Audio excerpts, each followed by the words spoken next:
A CPI do BNDES tenta votar nessa terça-feira o relatório final do deputado Altineu Cortez, do PL. O parlamentar pede o indiciamento de Lula, Dilma Rousseff e ex-ministros por crimes como corrupção e lavagem de dinheiro.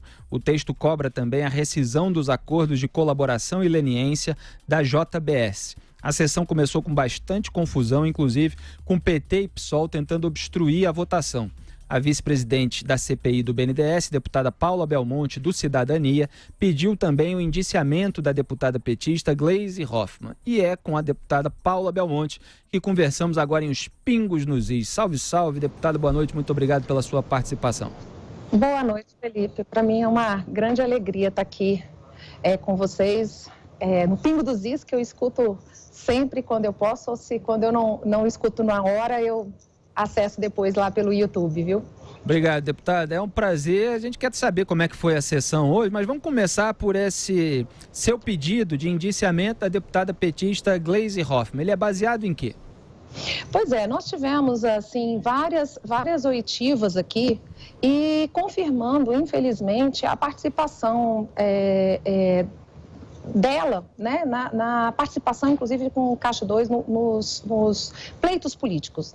E não foi uma nem duas, então, assim, vários empresários políticos que estiveram aqui, tivemos algumas sessões, inclusive, sigilosas, falando a participação disso, e eu sinto que precisamos sim ter uma investigação mais adequada em relação a isso, então foi essa a sugestão de indiciamento que nós fizemos.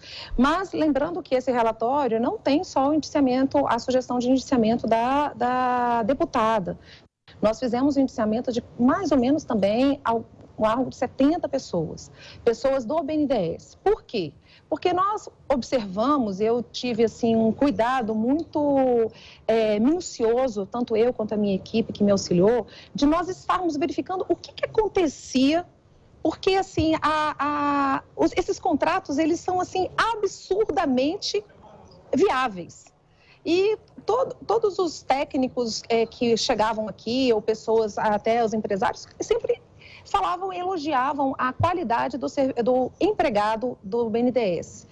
E aí a gente começou a verificar que a assinatura de alguns determinados funcionários era a mesma, num contrato, no outro. Nós tivemos uma visita há um tempo atrás, logo no início da CPI, nós tivemos lá no BNDES, quando ainda o Joaquim Levy era o presidente da CPI. E nós tivemos, eu perguntei lá se os servidores, os empregados, né, eles tinham autonomia para falar. Por quê? Porque eles passam por um colegiado ali e lá eles fazem avaliação de todo o contrato da empresa. E aí eu perguntei por que vocês têm toda essa qualificação e autonomia. No primeiro momento eles defenderam que eles tinham total autonomia. E depois, com as perguntas indo um pouquinho mais forte, nós observamos que, na realidade, chegavam as coisas prontas. Mas mesmo assim a resposta não ficou ainda adequada ao nosso estudo. E aí eu posso dizer que nós descobrimos a grande caixa preta do BNDES. Porque nós falamos tanto da caixa preta do BNDES, na realidade temos duas caixas pretas. Uma que é com o dinheiro do contribuinte utilizado de uma forma adequada para o enriquecimento de empresas e de pessoas. Um outro é o que acontecia internamente com o BNDES. Nós temos no BNDES uma situação que existe, esses dados eu não posso trazer porque está sob sigilo, mas existem 3 auditorias feitas pelo TCU, 2 delas concluídas, que eles fizeram a modificação interna para que os funcionários, os empregados do BNDES ganhassem bonificação. Até aí, nós estamos falando de um banco, nós estamos falando coisas, várias empresas públicas recebem bonificação. Mas quando a gente faz um comparativo, houve uma mudança na regulamentação interna que essa bonificação ela se torna abusiva em comparação às outras. Então, o que acontecia?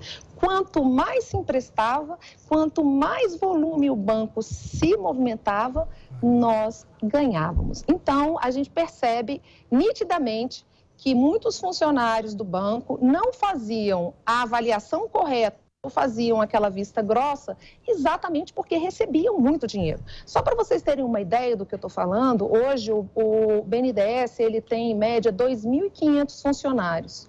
Se nós estarmos dividindo a bonificação com aquele funcionário que é um funcionário de carreira administrativa e ao diretor, nós estamos falando aí que, em média, eles ganhariam R$64 mil por mês, muito acima do teto de funcionário público. Então, assim, é algo assim exorbitante. Nós estamos falando de bilhões de reais que, além do prejuízo que foi dado, da má utilização do recurso, nós temos aí o Tesouro Nacional como garantidor, nós também tivemos esse prejuízo que nós pagamos para esses funcionários receberem quantias exorbitantes. Uma outra questão que, no final do processo, a gente descobriu também, foi o pagamento de consultorias. O banco se utilizou várias vezes de consultorias, muitas consultorias, e de valores absurdos também, e que muitas das vezes a gente percebe que essas consultorias eram repetidas. Deputada, é Augusto Nunes, é um prazer. Tudo bom? Para mim é um prazer também, muito grata pela oportunidade de estar falando com o senhor. Isso que você está reportando ilustra o que a gente vem dizendo aqui há muito tempo. Quando começou aquela conversa com o primeiro presidente do BNDES, né, o Paulo Rabelo de Castro, não tem caixa preta. Nós somos claro que tem. Aí vem o Joaquim Levy, não tem caixa preta. Nós conversávamos sobre isso e dizíamos o seguinte: claro que tem. O problema é o corporativismo, porque nenhum tipo de empréstimo é concedido assim. É pedido para o presidente vai, pega o dinheiro no cofre, entrega para quem pediu. Não. Há uma cadeia de comando que é seguida. É isso, né? Agora, com certeza. É por isso que não abriam a caixa preta.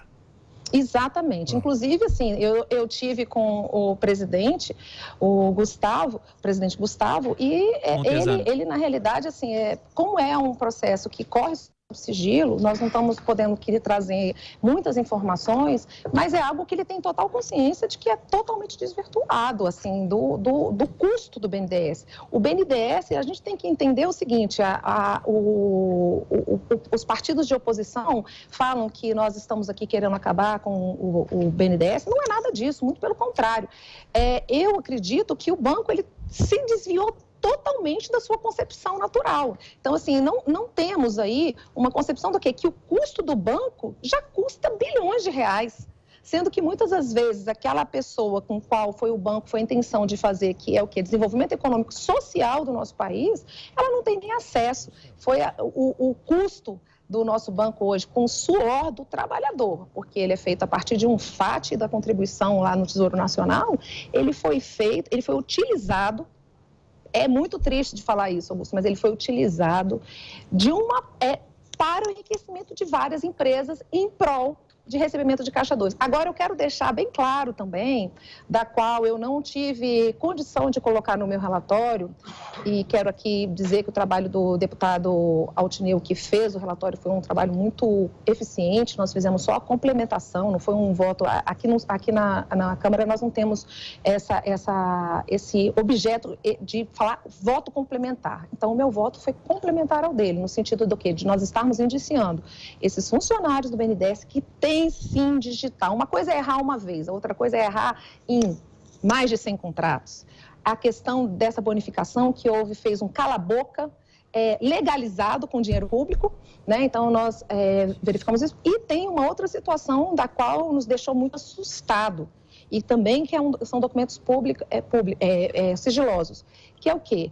Ao ponto de quando uma empresa, eu vou dar aqui o exemplo da JBS ou da Odebrecht, que foi o que nós estudamos mais e não conseguimos tempo hábil para que a gente pudesse aprofundar, eles pegaram bilhões de reais do povo brasileiro através do BNDES, eles também pegaram dinheiro da Caixa Econômica Federal, eles pegaram de outras instituições públicas em prol deles. Eles rasparam os cofres públicos em várias outras instituições. E aí, para nossa surpresa, bilhões de reais emprestados a juros camaradas.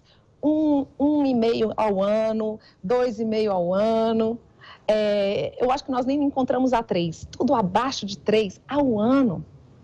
E nós estamos aqui, e eu gosto sempre, Augusto, de fazer uma reflexão, porque quando a gente fala assim de bilhões de reais, nós começamos a falar muito termos técnicos, a população em geral às vezes não entende, não chega no coração dela. Mas eu quero dizer que nós estamos aí, eu conversei com o ministro da Educação, 3 bilhões de reais nós já atenderíamos creche no Brasil inteiro. Hoje eu estava aqui, antes de começar aqui o programa, eu estava numa audiência pública, que nós estamos com uma situação da educação básica, da qual eu sou uma grande defensora, um déficit incrível, aqueles famosos analfabetos funcionais que nós temos. Quer dizer, pegaram um recurso para o desenvolvimento do nosso país e utilizaram para fins específicos, que era o quê? O empoderamento de algumas empresas, mudaram legislações internas e se manter no poder, que isso foi bem claro para todos nós na CPI, vários depoimentos que nós tivemos aqui, dizendo que eles tinham realmente esse plano de fazer com que a América do Sul, principalmente se tornaria uma grande comunidade comunista. É isso aí, durante os governos do PT, é sempre bom deixar claro, é que aconteceram esses empréstimos internacionais para aliados políticos com afinidade ideológica, ditaduras como a Venezuela, como Cuba, e enquanto esses bancos eram comandados por gente do PT colocada lá. Teve a presidência do Luciano Coutinho, teve a presidência do Guido Mantega, então é desse cenário que a gente está falando aqui, e a deputada Paula Belmonte trouxe essa informação muito relevante, Zé Maria Trindade, de que os funcionários ali responsáveis, direto ou indiretamente, por aqueles empréstimos, pela análise da regularidade daqueles empréstimos, recebiam uma bonificação se eles acontecessem. Quer dizer, aí abriu a porteira para que todas essas irregularidades acontecessem. Zé Maria. Pois é, isso, deputada, é um prazer falar com a senhora aqui. Isso não surpreende. As estatais estão tomadas por corporações que se fortaleceram muito, são muito fortes, a senhora sabe disso, milita politicamente aqui no Distrito Federal, recebe representantes desse grupo aí, desta casta, né? Não só aqui em Brasília, mas no país, um país onde a casta, onde o pessoal da elite é funcionário público, tem alguma coisa distante. O critério que eles usam aí é o mesmo critério do Ministério Público e do Judiciário, porque considera esse tipo de salário extra como especial e não entra no teto salarial do serviço público, e eles também são funcionários estatais. É uma espécie diferente, privilegiada, de uma espécie já privilegiada, que é de funcionários públicos. Vários estatais estão desta forma aí, com bônus e com dinheiro extra e com diárias, né, que ninguém sabe entender como. Sobre a caixa preta do BNDES, a discussão é a seguinte: eles dizem que não há caixa preta porque está na internet, mas está tão escondido e no meio de tanta informação que ninguém encontra as informações que se quer. Só um especialista do próprio BNDES. A CPI, a senhora é vice-presidente e sabe muito bem, a senhora vem de uma área empresarial, gosta dessa área empresarial, assim, do empreendedorismo, e sabe muito bem que um BNDES bem administrado, fornecendo créditos para empresas que estão querendo crescer, valeria mesmo a pena. O que eles fizeram foi um roubo. É possível, deputada, recuperar esse dinheiro emprestado, não, roubado do BNDES? Olha, é exatamente essa palavra mesmo, é muito forte, mas a realidade é que roubaram mesmo o dinheiro do Brasil. Eu não consigo ver uma recuperação tão acelerada da qual as pessoas imaginam, porque o que acontece? Quando a gente fala do dinheiro emprestado, nós estamos falando também de juros subsidiados e nós estamos falando de muitas das vezes, no caso da JBS, por exemplo, nós estivemos em Washington lá, eles estão levando para o exterior o dinheiro, então você torna as coisas muito mais difíceis de você conseguir chegar. A questão da Odebrecht nas obras, né, do exterior, não é tão fácil você fazer uma fiscalização num outro país, né? E perante isso, é muito importante dizer o seguinte, que nós estamos diante de um grande, vamos dizer, um grande bolo, que seria o BNDES, E o que nós estamos aqui estudando, que nós pegamos, é uma pequena fatia desse grande bolo. Porque nós tivemos programas do BNDES internos, que o dinheiro não foi para fora.